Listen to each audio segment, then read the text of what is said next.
Every so often, I've been trying out GIMP 3's dev releases just to see how the project's coming along, and you may have heard recently, today we entered string freeze for GIMP 3.0.0, one more step towards the next major version of GIMP. It is a bit later than expected. It was supposed to have been fully released by May, but we are getting very, very close to the actual release now.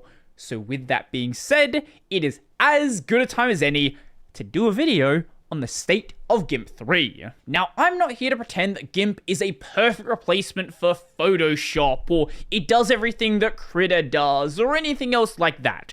I use GIMP to edit thumbnails, and the way that I use GIMP is probably very similar to what a lot of you are going to use it for as well. And even just for the average everyday user who wants to edit a couple images here and there, make a couple of little memes or whatever, I think there's a lot of really cool improvements that are going to really matter to you. One very important thing to note is the UI you're seeing here is not the UI you're going to see out of the box. Out of the box is going to look pretty much the same way it looks in GIMP 2. There haven't been any major UI redesigns. What I'm using here is a thing called PhotoGIMP.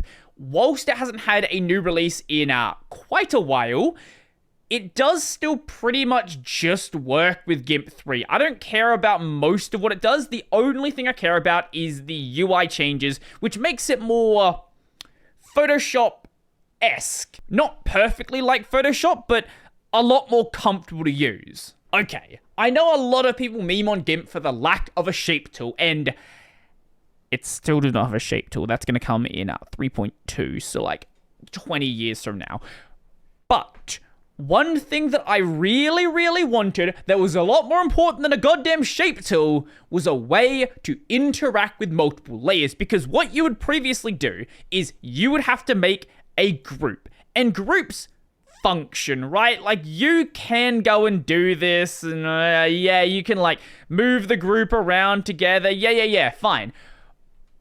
But what if you don't want to make a group? What if you want something to be grouped together at this point, and then grouped together in a different way at this point? Multiple layer selection. Not possible in GIMP 2, absolutely possible in GIMP 3. So if I click on this layer here, shift click, and then click here. Multiple layer selection. If I hold down shift, I can then drag all of those together. If instead you press control and click, you can select individual layers. Hold down shift as you drag them, and you can move them together. Multiple layer selection in GIMP is now possible. Also, certain multi-layer operations. If I select these layers here, make a box, I can then delete from all of those layers at the same time. Now, some things don't yet function in that way. Like, I can't go and do a brightness and contrast on 2 layers at once and other things like that. That is going to come later down the line, though. Honestly, if that's the only thing GIMP 3 did, I would be happy. But also, initial non-destructive effects. So everything in this image was made on an earlier version of GIMP, so those effects don't become non-destructive. But if I go and apply a new effect to this layer here, let's say it's a brightness and contrast, let's say I do this and I do that. Okay. Let's say I then go and apply a filter, a blur, a Gaussian blur, and do that. Now, in old versions of GIMP, the only way to undo those effects would be to go and undo. But now in the layer list, there is another column, this little effect symbol. If we click on that, it shows all of the effects I've currently applied. I can then toggle those on and off. I can rearrange the effects. I can delete certain effects without affecting any of the other history, without affecting any of the other layers. But probably the best part that'll make it so easy to tweak things is you can click this button and edit it. So if I don't want it to look this bad, I want it to do something like that, for example. We didn't have to go and undo the effect.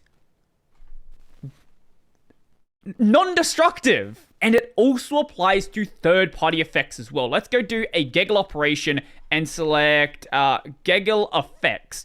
Let's add an outline here. Let's do, I don't know, that. Let's add a thing here. Okay, we'll hide that one just so you can see it easier. We can go and edit that one as well. We can go and disable it. We can go and rearrange it. All of the same stuff applies to it. Now, being initial, there are still some destructive effects.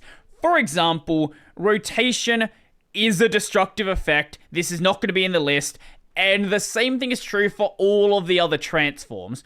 I hope down the line they can become non-destructive as well, because this will become incredibly powerful. Something else really powerful is improved snapping with 2 new snapping modes. Now, as you can see, I really like guides, I really like snapping. It makes things a lot easier to align.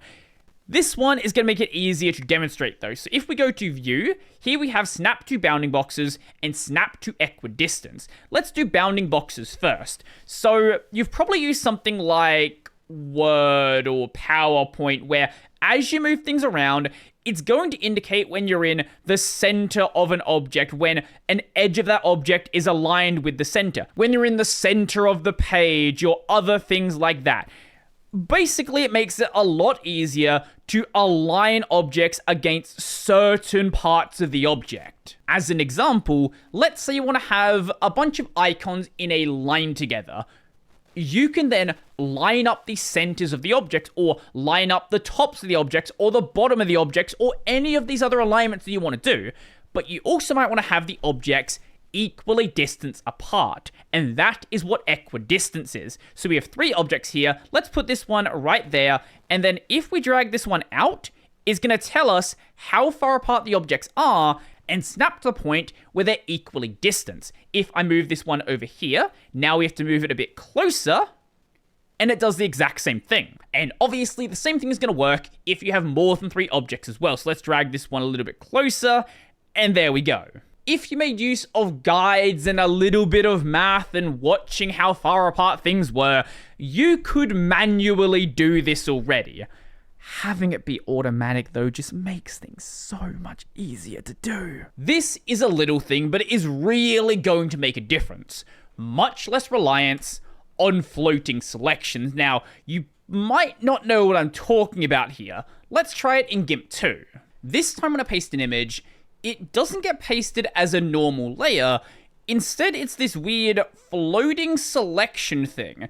And this kind of acts like a layer, but it's not a real one.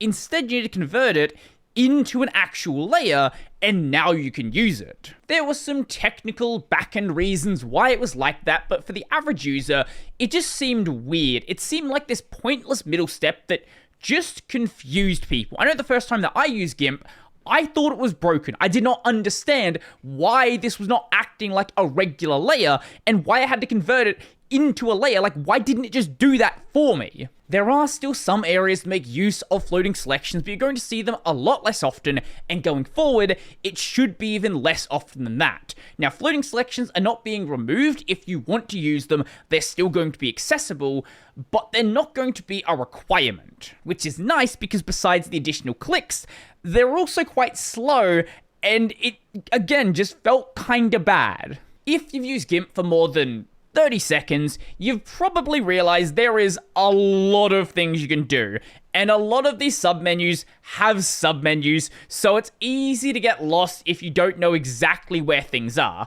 Now, for a long time, there has been a text-based action search on the slash key, so I want to do something like Geggle effects. I can just search directly for that here. It has arrow key control as well.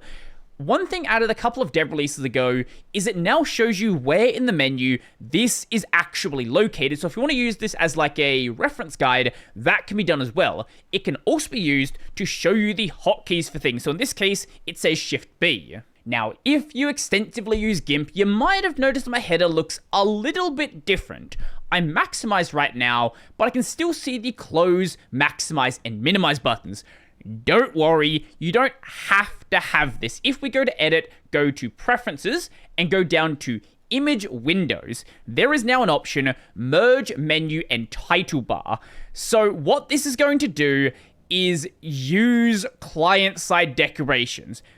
Again, entirely optional. If you don't want to have it, you can toggle it off. By default, it's probably going to be off. If you do change it, you are going to need to go and restart GIMP. And now it's going to be back to the way it was before. Whilst we're talking about settings, let's also talk about transparency. So by default, transparency is being shown in a pretty normal way. You can have it be a less normal way though. Under interface and then display, here we have transparency check style. By default, it is set to mid-tone checks. We could set it to light checks or dark checks. I would avoid doing a solid color like white only, gray only, black only, but you also have this one, custom checks. So if you want something like red and, I don't know, green, for example, you shouldn't, but you can. Also, the way that theming is displayed is very simplified. Now, instead of having all different variations of the default theme, now they are color scheme variations in this list here. So if instead of having the dark colors, I want middle gray, I don't know why you'd want that, or light colors, I don't know why you would want that either. Now, it's much easier to distinguish between themes that you install for GIMP, your system theme, and what is one of the default themes. I just never touch it though, and always leave it on dark because, look, the other default themes are just not very good. Now, a couple of releases back, the port from GTK 2 to GTK 3 was completed. I tested it after the port was done, and it was not really done at that point. It was very, very, very buggy. I have been testing it recently, and throughout this video, throughout my planning, throughout my recent testing, I have not had a single crash. I am using some additional Gaggle plugins. I'm using PhotoGIMP. Everything that I want to use for GIMP has been absolutely rock solid. It does close a bit weirdly, where sometimes when you close the application, it freezes, but I'm closing it anyway, so it doesn't really matter if it crashes when I click the close button, as long as everything is being saved, and everything is being saved just fine. So that's the only, like, little oddity I've seen with it. Besides that, I would say it's perfectly fine to use. The only issues I've seen are very minor issues. Like, if I focus on another window, let's say the preferences window, this part up here, the menu, it slightly discolors. I don't know why it happens in every theme. Can you ignore it? Yeah, it doesn't really matter. It doesn't really affect anything. Also, the padding in some of the elements here is a little bit off. Like, why is it a lighter gray around this bit here rather than just the same dark gray for everything? This is one of the default themes, and it seems to happen on all of the default themes. I'm sure another theme could fix it. I just don't understand why it's like that in the first place. It wasn't like that on GIMP 2. Besides that, I don't really have anything negative to say about it. If you are waiting on specific things to be ready, there are still some things that are a work in progress. Like, there is still some work on the scripting API, there's still some work on Wayland support, there is still some work on the improved color support, there is still some work on documentation, but now the string freeze is done. That is going to get done pretty soon. And again, there is some floating selection stuff that still needs to be worked on. As for post-GIMP 3, that's when we're going to see things like shape tool, vector layers, a bunch of other random things that maybe are going to happen. Some of them are a work in progress. Other things are like, that would be cool, I guess, maybe one day, but not really started yet. Regardless, GIMP 3 in its current state, unless you're using some weird plugin that hasn't been updated yet, I would say is ready to use. If you find a crash, please report it, but I haven't seen one. But let me know your experience. Have you messed around with GIMP 3 yet? Do you like it? Do you hate it? Did you even realize there was a difference besides the fact that it has a slightly different logo? I would love to know. So if you liked the video, go like the video. And if you really liked the video and you want to become one of these amazing people over here, check out the Patreon, Scribes, LiberaPay, linked in the description down below. That's going to be it for me, and I'm daily driving it at this point.